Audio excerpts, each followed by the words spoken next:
The content you're about to hear may be graphic in nature. Listener discretion is advised.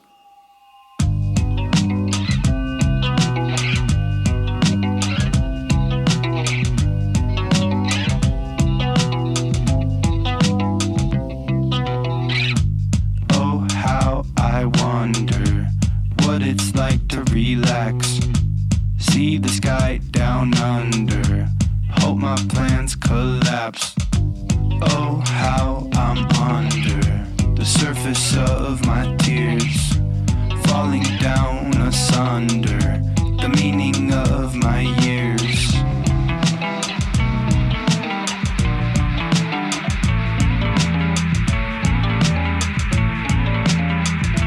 This is True Crime XS.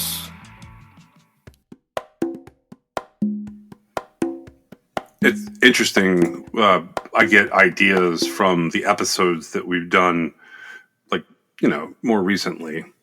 And when we were talking to Angie from Someone Wicked This Way Comes, who was covering Holly's case and Juan Rivera and kind of all of the fallout from that, I remembered a lot about John Burge. And he is a very interesting person to me because he has kind of a special place in history. Had you ever heard of him before we kind of started talking about him? Not before we did some of the cases that he was, relevant to. Right. John Burge has an interesting life. I'll kind of give you a little background on him. He grows up on the southeast side of Chicago in an area known as South Deering, Deering. My experience with Deering is that it's largely an industrial area, but there are a couple of residential neighborhoods, and Lake Calumet is the bulk of Deering.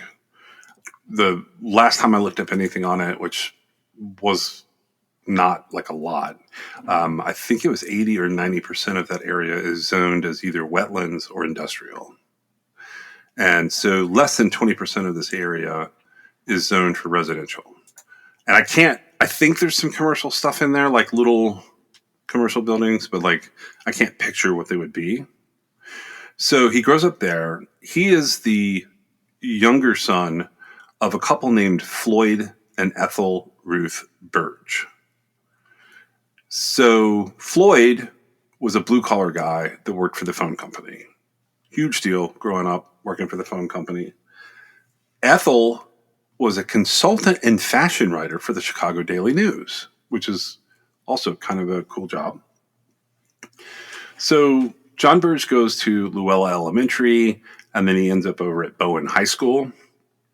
Bowen High School is a very large public high school. Also, it's the south side of Chicago. If you've ever watched the television show Shameless, like the U.S. version, those kids would have gone to Bowen. That's such an interesting explanation. Well, I bring that up because John Burge was in the junior ROTC, which if you follow that show, so that's one of the younger kids, not the youngest kid, but one of the younger kids, Carl, is really into military stuff for a while. Yeah, I remember. Yeah. So I kind of, whenever I think of that kid, I picture John Burge. So he would have been exposed to military stuff, like weapons and learning how to be a leader and military history. He had gone down to the University of Missouri in Columbia, Missouri. It's Missouri's largest university. It's a really, really cool university, nicknamed Mizzou. He dropped out after one semester. So at the time, he's born in 1947. So by the time this is happening, we're talking 1965. So that range of time, he would have been deferred from being part of the draft in the United States, which would have been for the Vietnam conflict. It was our military conscription. I know most people know what that is. But if you're a student and certain other qualifications other than just students, you could get a deferment, meaning while you're doing that thing that you're doing, you're not eligible to be drafted into the military. So he ends up returning from the University of Missouri and going to work in Chicago as a stock clerk in what's known as Jewel supermarket chain back then. I think the name has changed now. The last one I went into had something on the other side of it, but it's a supermarket that's been around forever in the sort of Midwest area, but the northern part of it, and it's probably like a regional store that has like 250 locations or something. In June of 1965, John Burge ends up enlisting in the Army Reserve. So he begins 6 years of service as a reservist, but 2 of those are going to be active duty. He spends 8 weeks at a school down in Georgia learning how to be a military policeman. He receives some training over at Fort Benning, and according to his history and like some of the bios that pop up about him, he's trained to be an interrogator during this time. And he volunteers to go to Vietnam to do a tour. But instead, he's assigned as an MP trainer, and he is shipped off to South Korea. His file gets fat while he's in South Korea. He gets quite a bit of like letters of commendations and letters of appreciation from the people that are above him in his chain of command. So in 1968, he again volunteers to go to Vietnam. He gets assigned to the 9th Military Police Company, which is attached to the 9th Infantry Division. And he goes to headquarters, and he's assigned to provide security as a sergeant at a division base camp at Dong Tam. He describes his military police service as time where he would escort personnel convoys and provide security to forward support bases. He also describes it as being the supervisor of security for one of the larger area base camps in Dong Tam. He also serves a tour as a provost marshal investigator, which means he's going to have a lot of access to the locals and to the interactions between soldiers and the locals.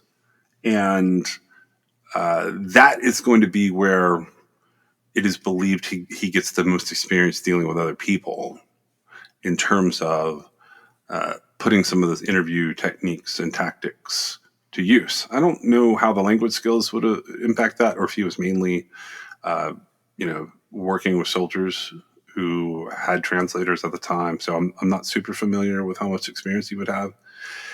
But he does earn a Bronze Star. He earns a Purple Heart, which means he was injured in the line of duty. He was injured in the name of his country while serving. He had earned the Vietnam Cross of Gallantry, and that is a decoration that's given by the government of South Vietnam.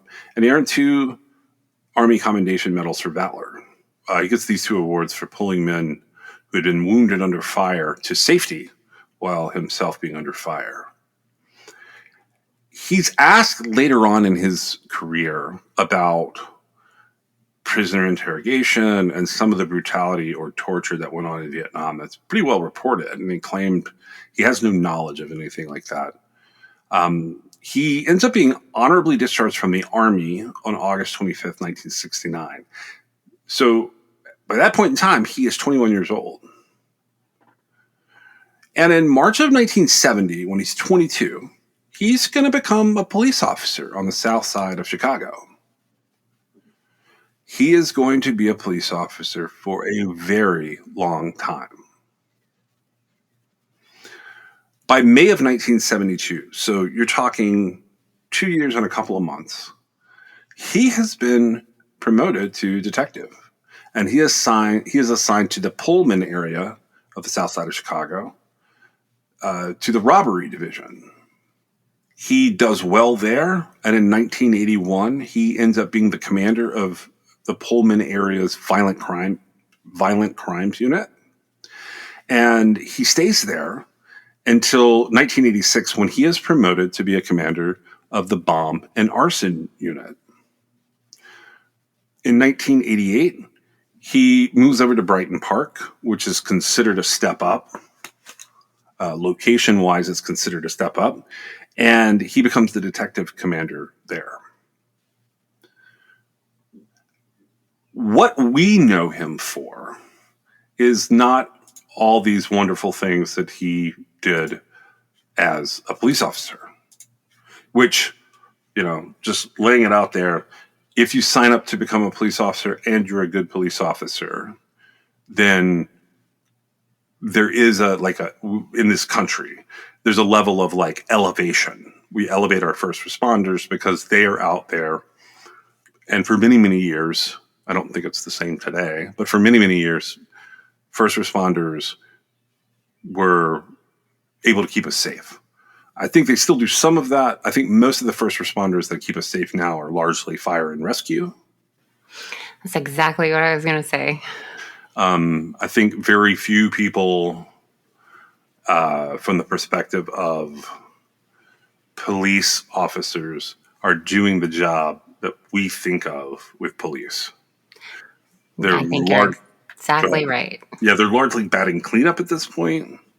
And some of them are just there to collect a paycheck and to survive each shift.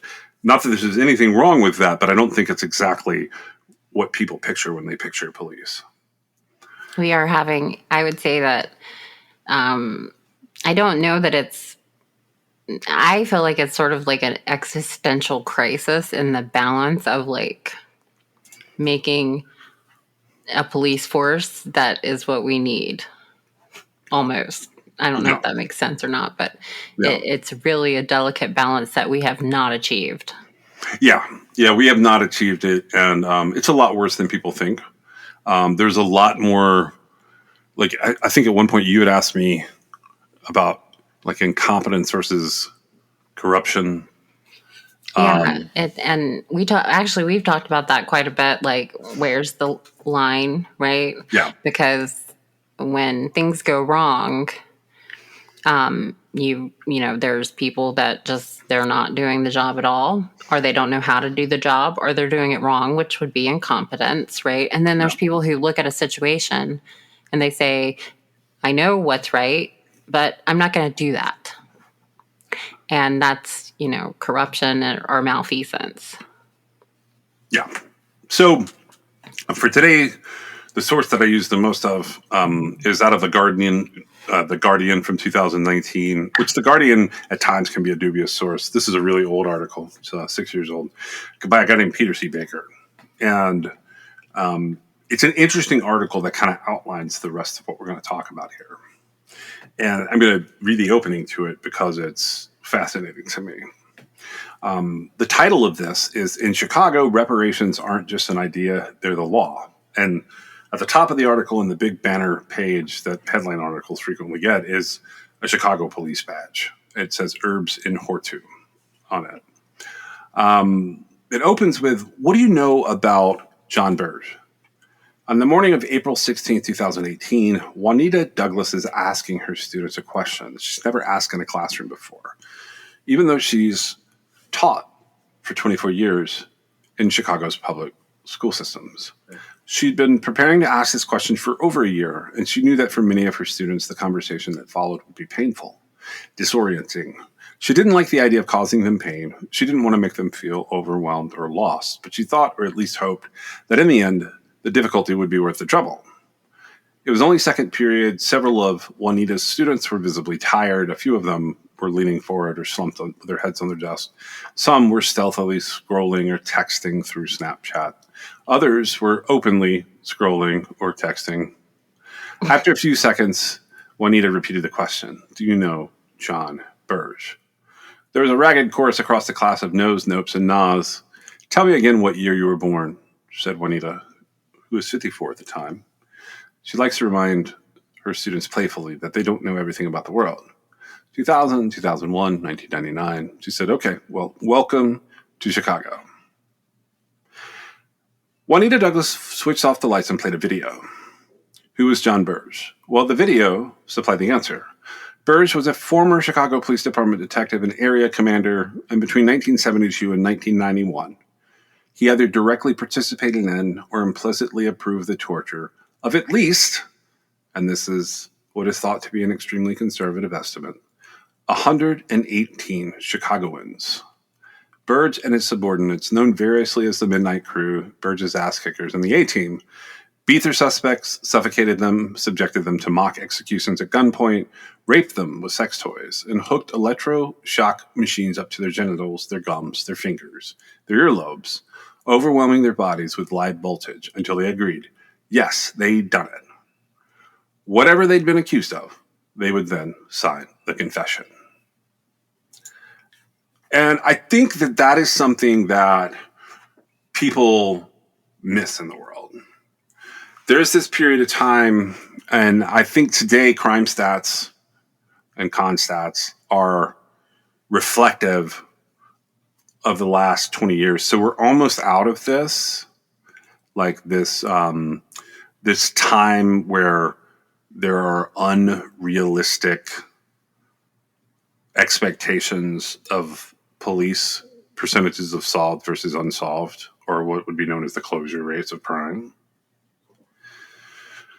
One of the big things that sort of brings to light what's happening in Chicago happens in 1982. This is the first time we get a glimpse of John Burge.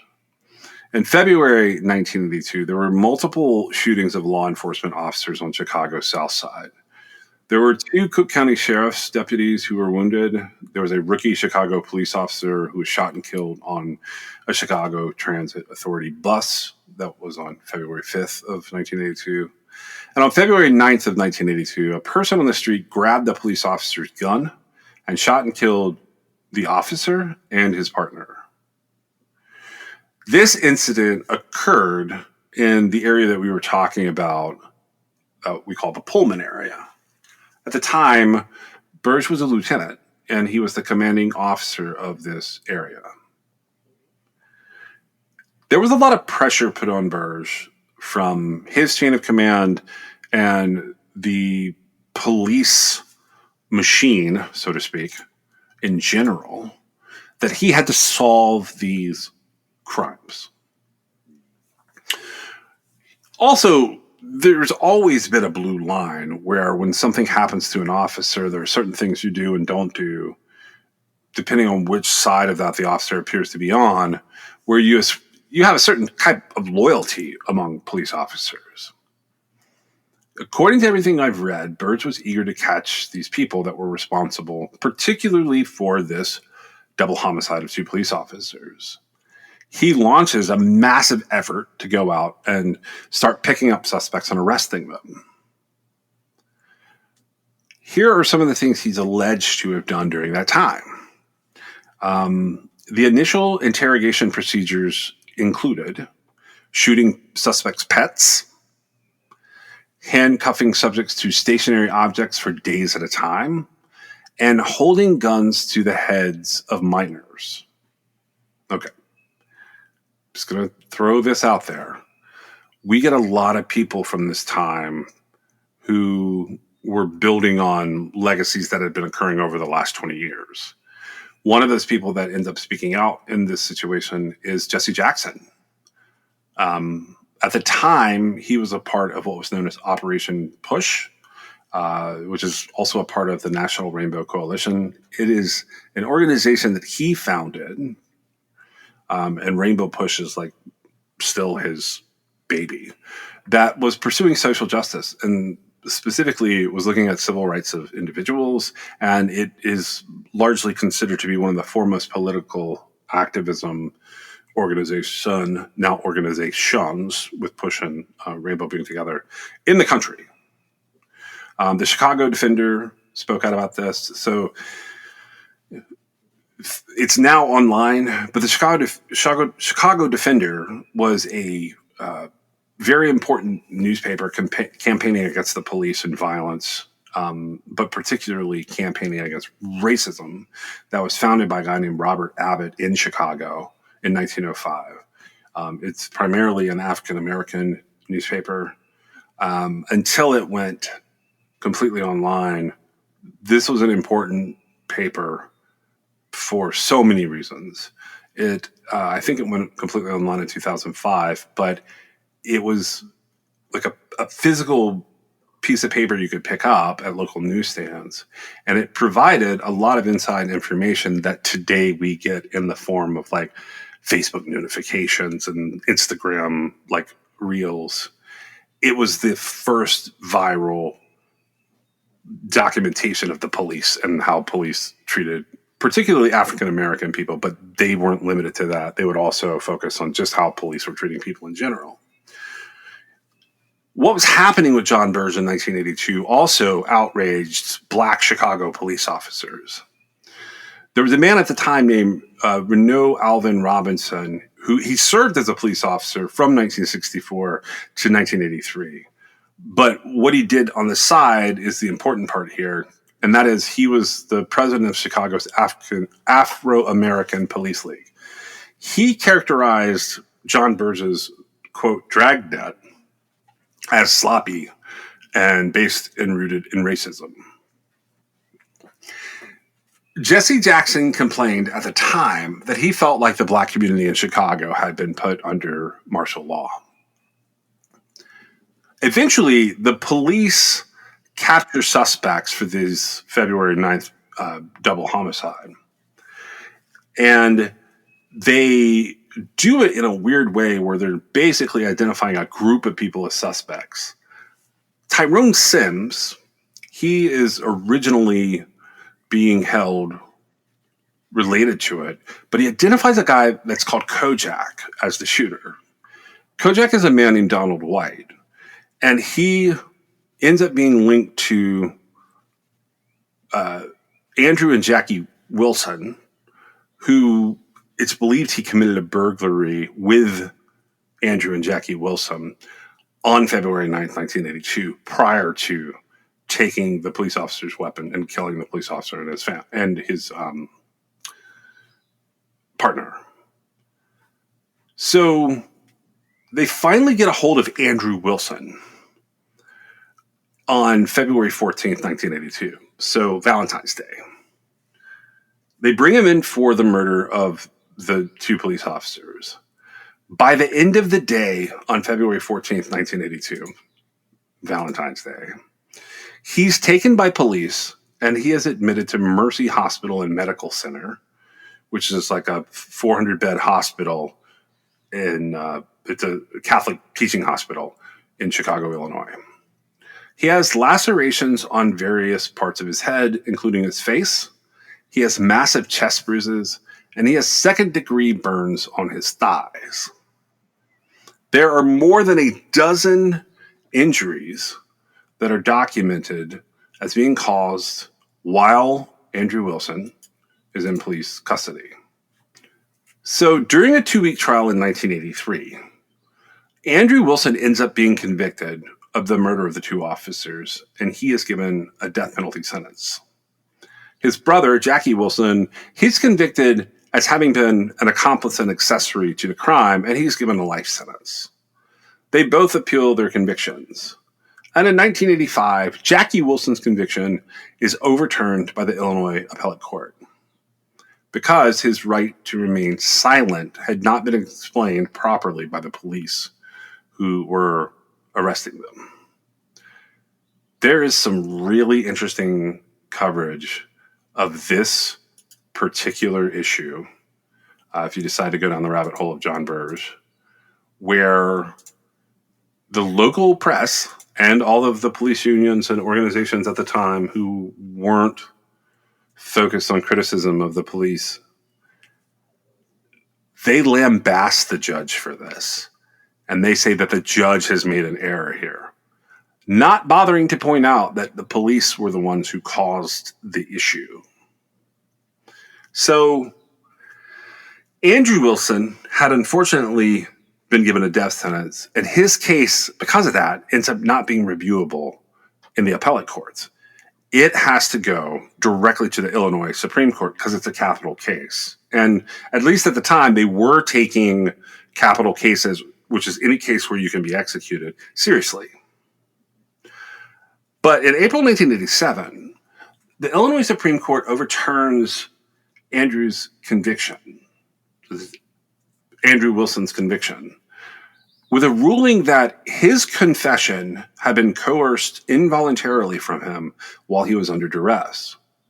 A new trial was then ordered. In October of 1987, the appellate court rules again on Jackie Wilson's case that he should have been tried separately from his brother.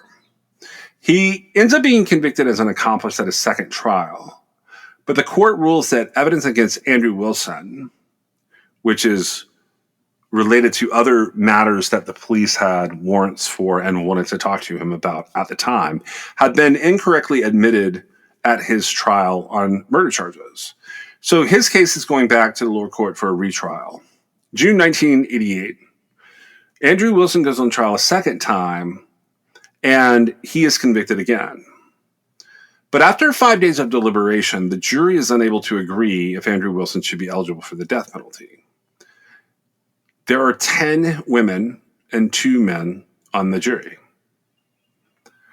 I always think of this as like a really interesting statistic for 1988. Did you say 10 women? 10 women on this jury and 2 men.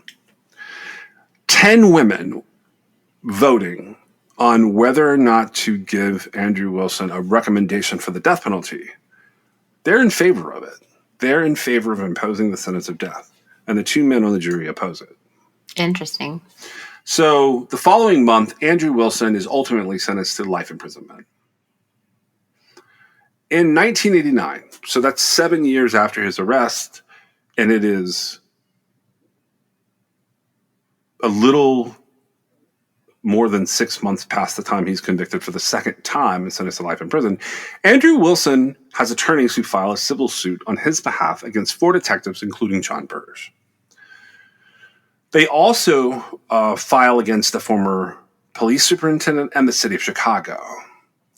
According to documents that you can still read, the court documents from 1989 are still available, they state that Andrew Wilson had been beaten, suffocated with a plastic bag, burned by the ends of cigarettes and by a radiator, and had been treated with electrical shock by police officers when he was interrogated about the February 1982 murders. They stated he also had been the victim of the pattern of a police and city cover-up.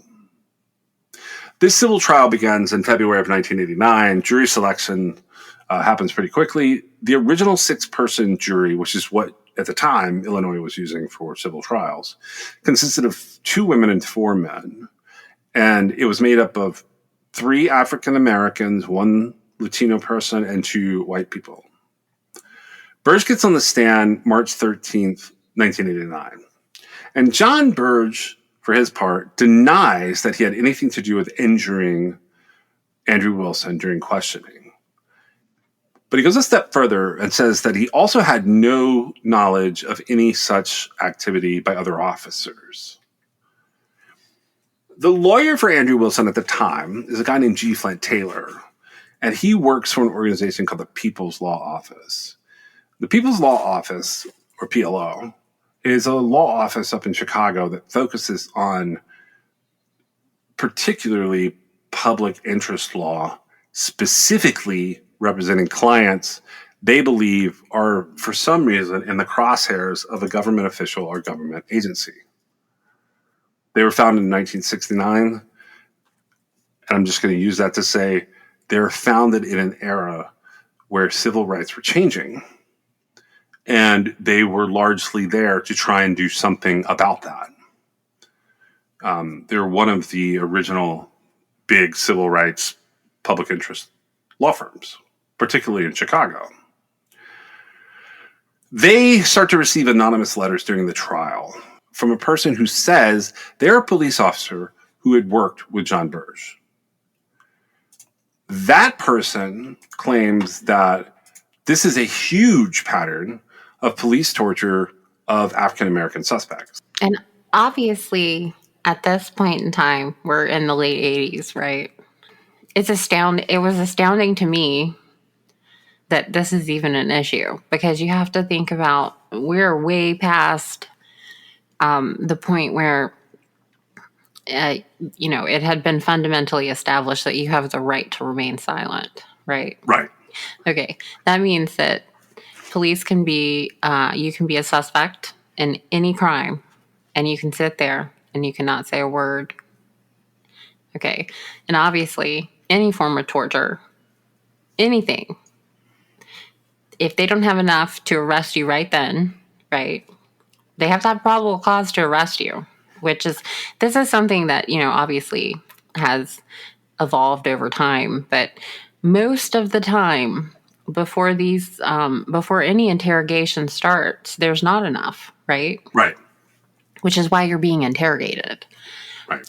But can you imagine the skew in the brains of the people that, and I'm not even saying it was John Burge. I know we're talking about, what was happening in the civil redress of it. But can you imagine the skew of the brains of the people involved that are torturing someone, knowing full well that in the United States, even the most heinous criminal has the right to remain silent? Yeah, it is weird that you would become a criminal in order to make a criminal talk. And it's completely, it's hypocritical, right? It is hypocritical.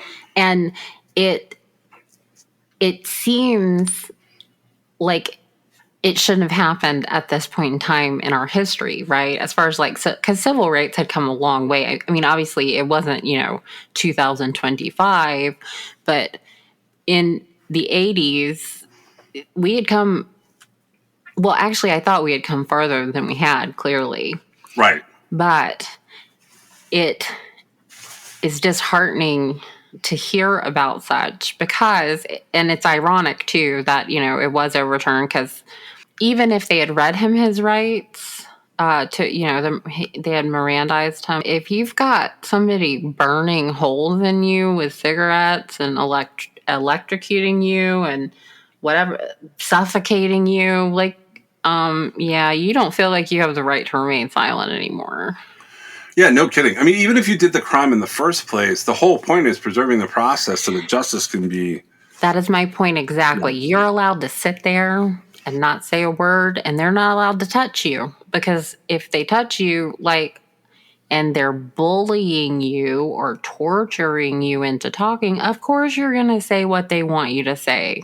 Yeah. You're trying to get them to stop. And it completely undermines the entire justice process, just like you were just saying.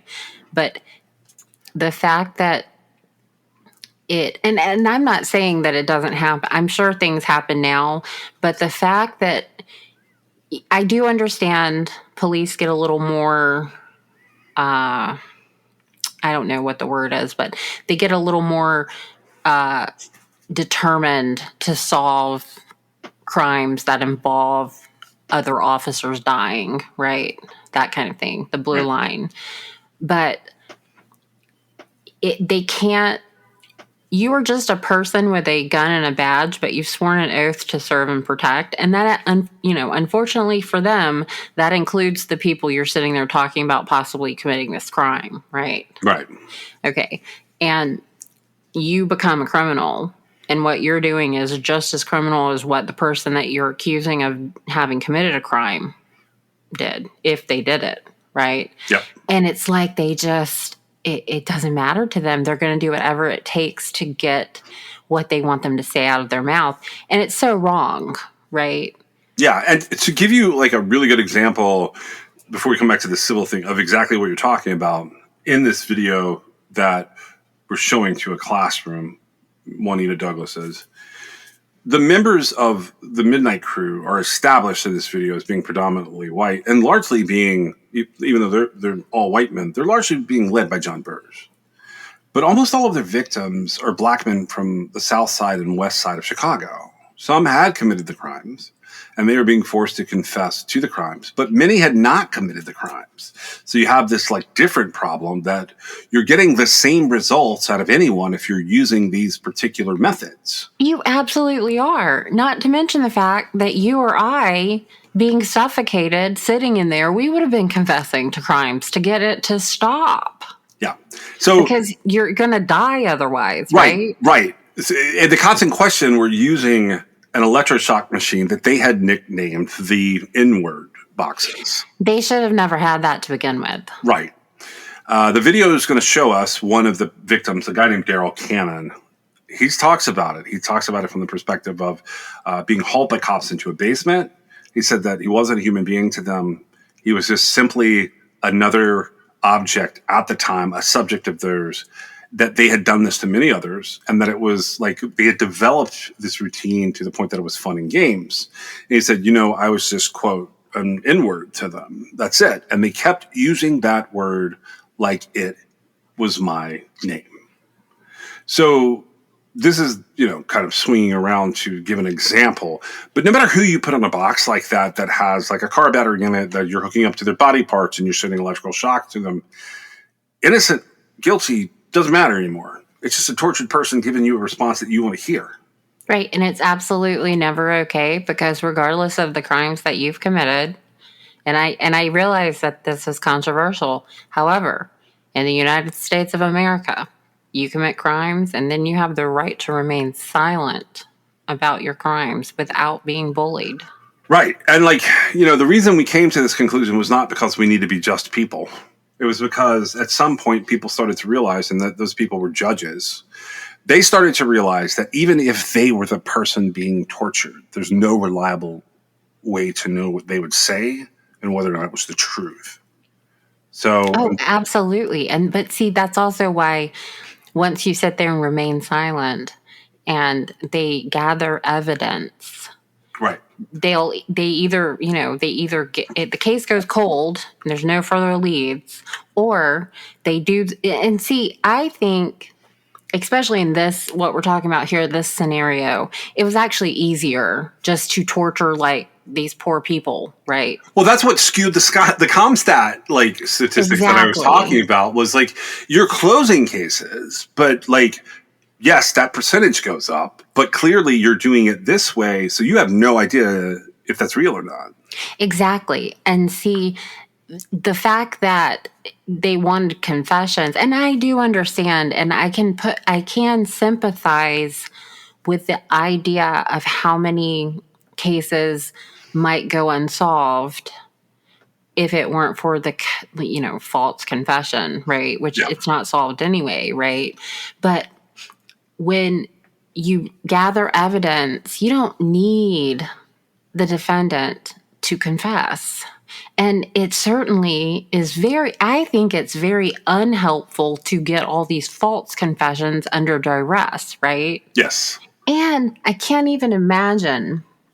Now, we said earlier, talking about how there was an elevation of first responders where, you would think the general population, actually even today, some, you think to yourself, oh, well, these are the people who are going towards the danger. These are the people that are going to fight back towards criminals, right? Yeah. And so they do have this sort of elevated status. But I learned, unfortunately, through my own life experience and kind of researching others' life experiences, that the kind of person it takes to do this kind of stuff is actually not the kind of people we want in that position. I've always said, if we could have firefighters be police officers, we would be in a much better situation.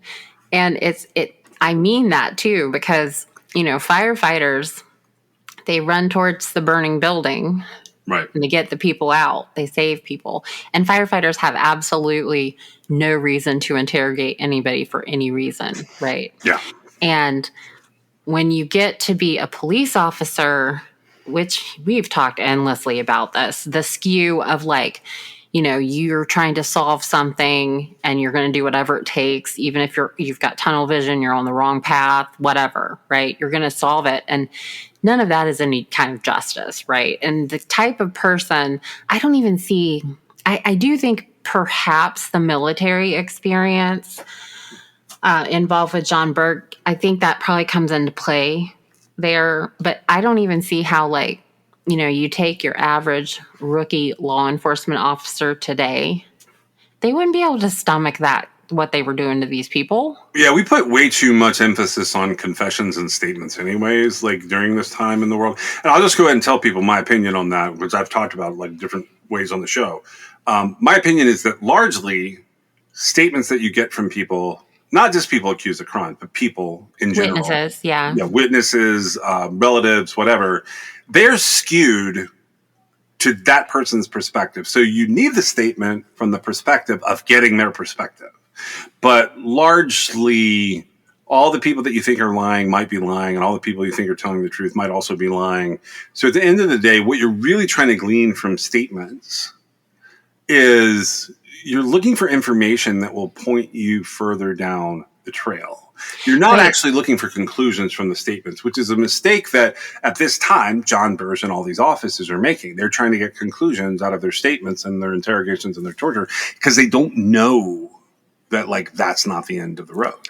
Right. And it's amazing to me that it didn't occur to anybody that, like, oh, every single time we torture someone into a confession, we get it. Yeah. Like, of course you do. They don't want to die. Well, ultimately, so back to this Andrew Wilson suing the government. There's these anonymous letters that have come in. A U.S. District Judge named Brian Burnett Duff will not let the jury hear these anonymous letters that are coming into G. Flint Taylor at the People's Law Office. So, and I know you've experienced this, over time, there are motions and hearings where the defendants in the lawsuit drop off. And the various officers, for whatever reason that Andrew Wilson is suing, start to be dismissed from the suit. If you read it out there on Wikipedia and things like that, they will say things like they were acquitted. That's false. That's not what happened. Everything that you would read in the court documents related to what's happening to these officers in this civil suit is one by one, they're sort of dismissed for cause because a lawyer makes a really good argument on their behalf that they're not really involved in this. They're not. Right, but that's not an acquittal. Right, that's not an acquittal. But 2 officers are acquitted by a unanimous jury vote. So here's how this all kind of rolls out. And there's only 6 people in this jury, too. It's not as hard to make 6 people say the same thing. March 15th, 1989, Sergeant Thomas McKinnon, he's released from the lawsuit. March 30th of 1989, Detectives John Ukaitis and Patrick O'Hara, they're both acquitted of charges by unanimous jury. But where the jury has a problem is they don't know what to do about John Burge. So they end up essentially hanging or reaching an impasse. And U.S. District Judge Brian Duff, he orders a retrial for John Burge.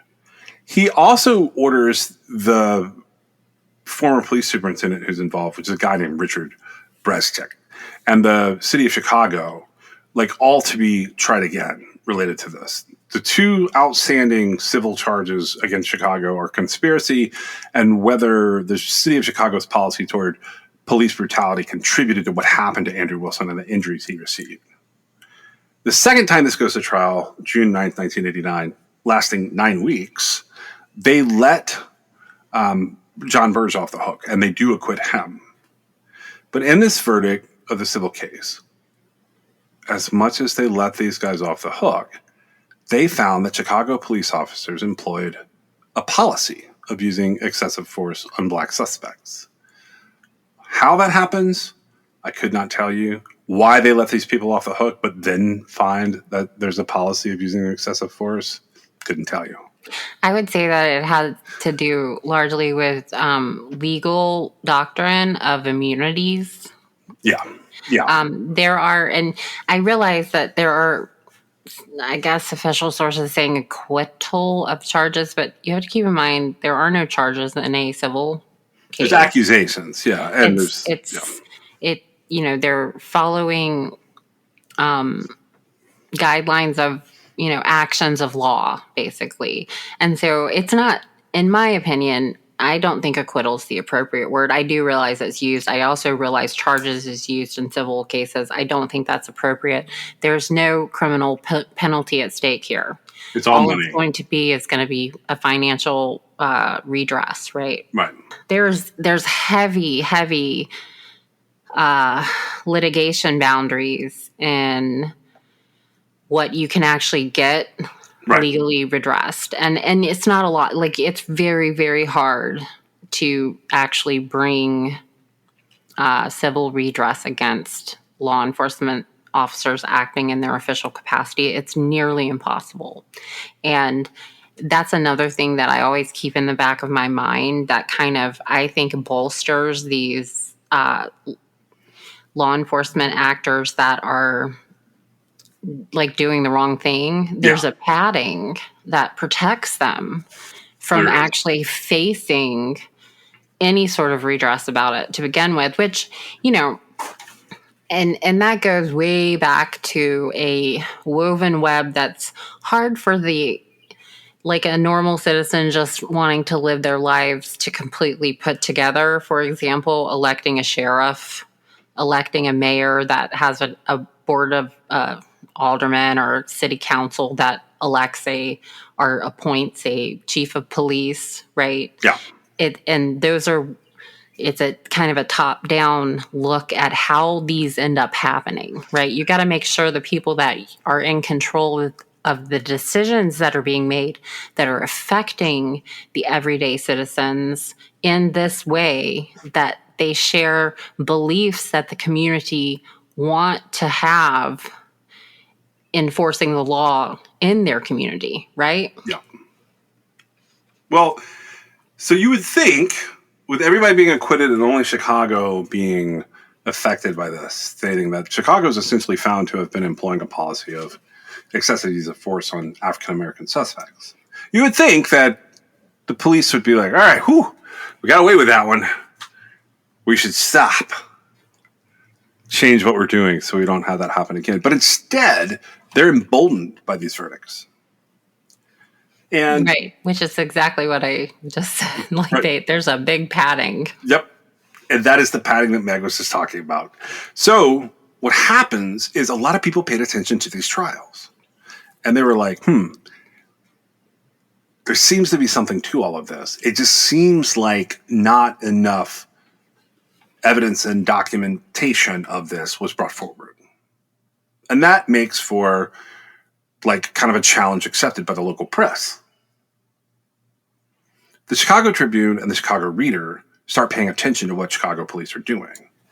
Starting in January of 1990, the Chicago Reader publishes a lengthy report about the torture by the Chicago police.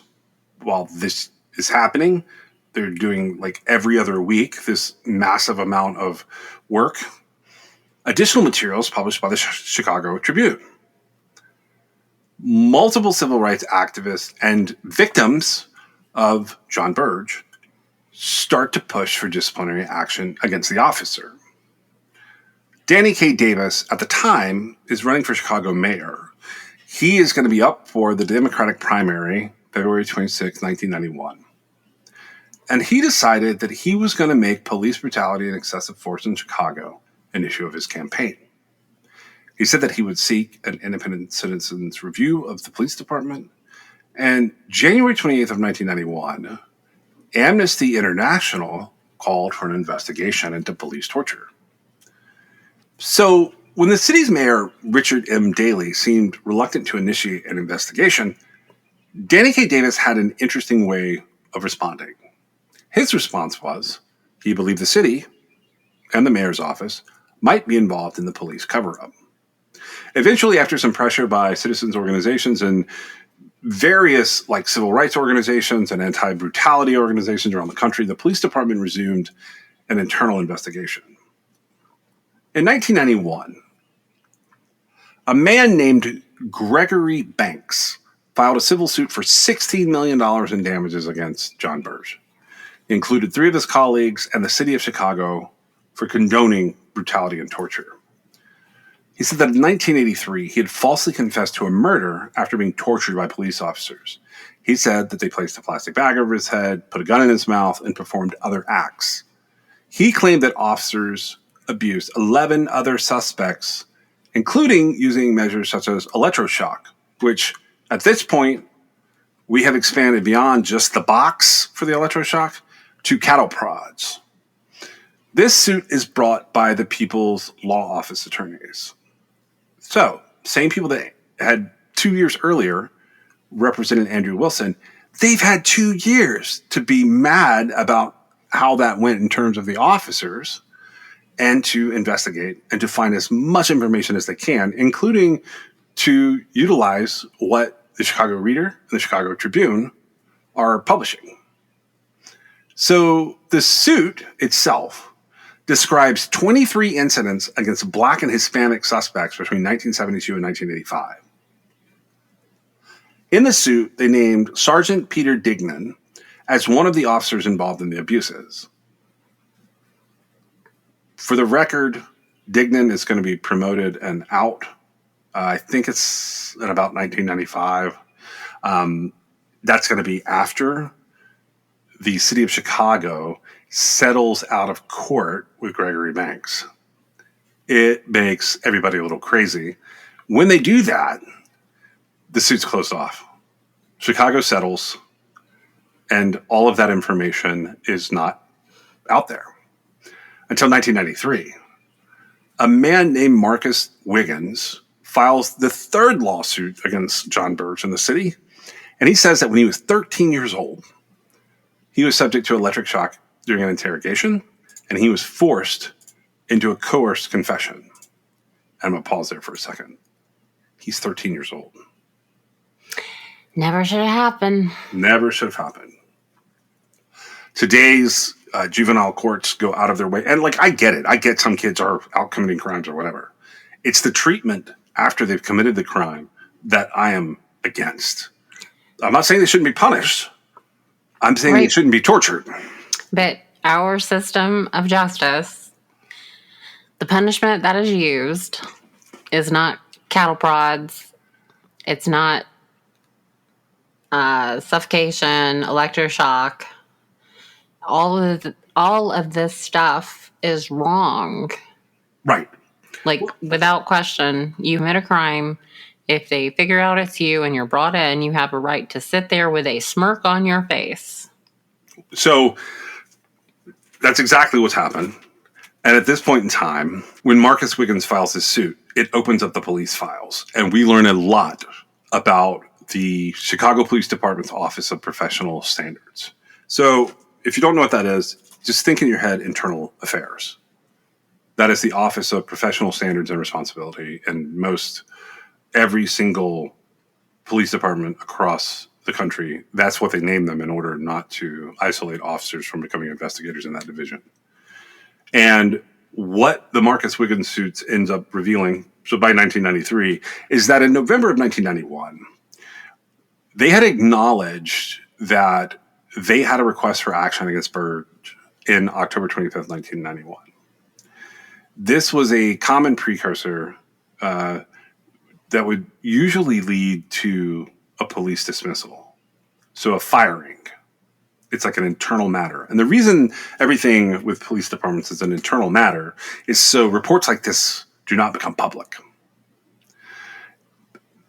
This is the type of thing that gets a lawyer involved. So the city of Chicago's council has 30 days to consider what's being said about John Burge. He ends up being suspended for 30 days pending separation, November 8th of 1991. So pending separation means that it's the lead up. You're being suspended. An investigation may or may not happen, but the expected end result is that you will no longer be an employee of this agency or this city. So the Chicago Police Board sets a November 25th hearing, and they are going to memorialize and formalize the firing of John Burge and 2 detectives based on 30 counts of abuse and brutality, but it's against Andrew Wilson. So the hearing reviews the internal police investigation that found that Burge and Detective John Yukatis had physically abused Andrew Wilson in 1982. This is a 1991 hearing. This is 9 years later. And they found that Detective Patrick O'Hara did nothing to stop them. But the suspension ends up attracting controversy after the 30-day period ended, and guess what happened? Nothing. So the officers remain suspended without pay, but then their lawyers sue for the reinstatement. Their claims for reinstatement are initially denied.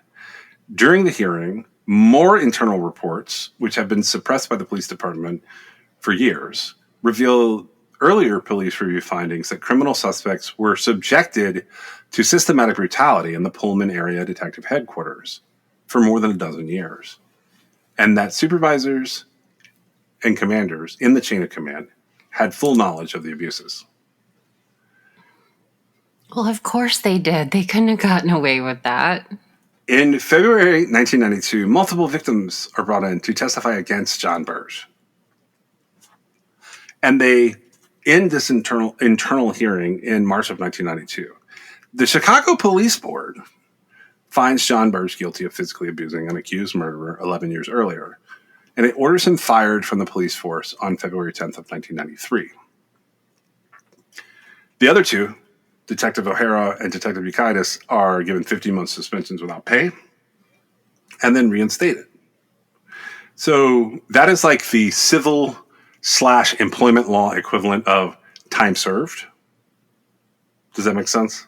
Yeah, it does. So they're initially, after the hearing, brought back as detectives and demoted. But about a year later, they're quietly reinstated at their full rank. And guess what they get for the whole time? Back pay. Right. So they were on vacation. Mm-hmm. John Burge attempted to have the ruling overturned, but the suspension and the subsequent firing for him held. Due to this internal hearing, the city of Chicago is paying lawyers at the same time to defend John Burge with the appeal of Andrew Wilson's case and this new civil case by Mr. Banks, Gregory Banks, while they're also employing lawyers whose job it is to prosecute him, essentially, or to make him the defendant, we'll say it that way, on the charges from the department. So they're paying like triple to get exactly where they should have been to begin with. Right. If they even make it there. Right. And they end up hiring outside counsel to be the people who are essentially making the accusation or the prosecution or the plaintiff with the detectives as the defendants at the internal employment hearing. So they have spent more than $750,000 to defend John Burge in the Andrew Wilson case. And at this point in time, internal leadership at the city of Chicago starts to wonder whether they should be paying to both persecute, prosecute, defend the police officers. Right, exactly. And that's exactly where every single tax-paying citizen should say, we have an incompetent group of people running our city.